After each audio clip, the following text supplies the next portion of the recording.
देखिए, राष्ट्रवादी जनलोक पार्टी सत्य की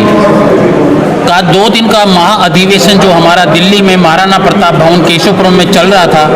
बहुत सक्षम पूर्वक से, बहुत अच्छे शिष्टाचार पूर्वक यह महाअधिवेशन चला, जिसके अंदर पार्टी को आने वाले आगामी चुनाव को लेकर के या संगठनात्मक ढांचे को आगे बढ़ाने के लिए जो तैयारियां की या रणनीति तैयार की है, उनके ऊपर विचार किया गया। विचार विमर्श करके आगे कोर कमेटी की एक समिति बनाई गई, जो कि सभी राज्यों के ऊपर अपनी निगाहें रखेगी और उनको काम देगी और अपने तरीके से काम करवाएगी। उत्तर प्रदेश के अंदर आज मैं बताऊं तो आपको, कुछ महिलाओं को हमारे पास अपनी मोनिका जुनेजा, जो कि महिला मोर्चे की अध्यक्ष को नियुक्त किया गया था, उनके नेतृत्व में काफ़ी महिलाओं ने आज पार्टी की सदस्यता ग्रहण की है। उनके साथ साथ आज हमारे कुछ यूथ लोगों ने और कुछ हमारे नए पदाधिकारियों की नियुक्तियां की गई हैं, जिसमें भाई राष्ट्रीय संयोजक भाई शेर सिंह राणा जी के हाथों नियुक्ति पत्र दिए गए हैं और उनको इस दिल्ली प्रदेश के अंदर कार्य की भी एक जिम्मेवारी दी गई है। पार्टी सभी चुनाव लड़ती है, हम अपनी विचारधारा को लेकर के भाई शेर सिंह राणा जी की नीतियों के ऊपर जाकर के और राष्ट्रवादी जनलोक पार्टी की विचारधारा को लेकर जब हम लोगों के बीच जाएंगे, लोगों का रुझान और प्रभाव हमारी राष्ट्रवादी जनलोक पार्टी सत्य की तरफ अभी बढ़ता हुआ परिवार आप लोग देख भी रहे हैं। आप काफ़ी लोगों ने इस पार्टी की सदस्यता ग्रहण की है, जिसमें आने वाले इस कार्यक्रमों को देखते हुए, कार्यक्रमों को बराबर चलते हुए हमारी पार्टी का जनाधार, जिसको के कहेंगे कि कुनबा बढ़ता हुआ नजर आ रहा है। तो पार्टियां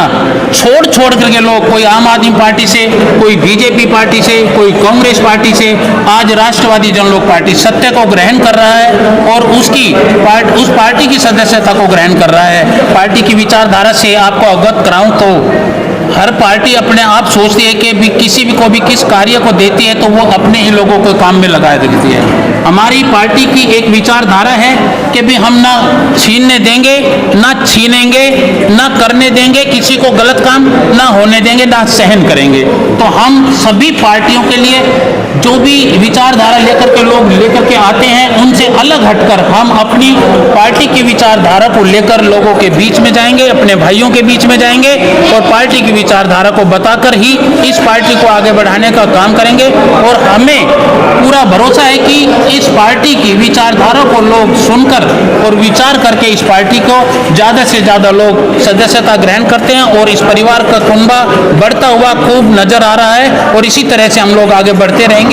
एमसीडी के अंदर भी हम लोग 272 से 250 सीटें जो होने जा रही है, जिन पर हम चिन्हित सीटों पर हमें लगेगा कि हम लोग इन सीटों पर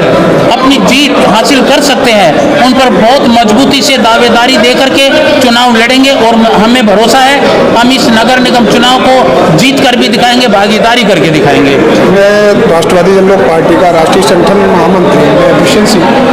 जो अभी पिछले हमारे चुनाव हैं, आगामी आगे आने वाले दिल्ली में, उत्तरा और हमारे हरियाणा में चुनाव हैं, उन पर सभी पे बैठकर समीक्षा की गई और जो हमारे जो चुनाव हैं, जो दिल्ली का जैसे एमसीडी चुनाव है, कुछ हमारे जो संगठन में जो थोड़ा सा परिवर्तन किया गया है, जैसे अनुशासन समिति का गठन किया हुआ है, कोर कमेटी का गठन किया हुआ है और कुछ अलग अलग जो है जिम्मेदारियां हरियाणा में और दिल्ली में दी गई हैं। तो इन जिम्मेदारियों के साथ अब हम एक नए तरीके से, नई ऊर्जा के साथ दिल्ली में और हरियाणा में चुनाव लड़ने जा रहे हैं। इस तरीके से हमारे साथ हमारे बहुत सारे हमारे लोगों ने पद ग्रहण किए हैं, सदस्यता ग्रहण की है। तो उससे साफ जाहिर होता है कि जो दिल्ली की राजनीति है, उससे लोग त्रस्त हो चुके हैं। झूठे सच्चे वादे थे जो पार्टियों के सभी लोग देख चुके हैं। अब लोगों के मन में ऐसा है कि कोई एक ऐसी पार्टी, ऐसी विचारधारा वाली पार्टी आए जो सभी जाति और धर्म के साथ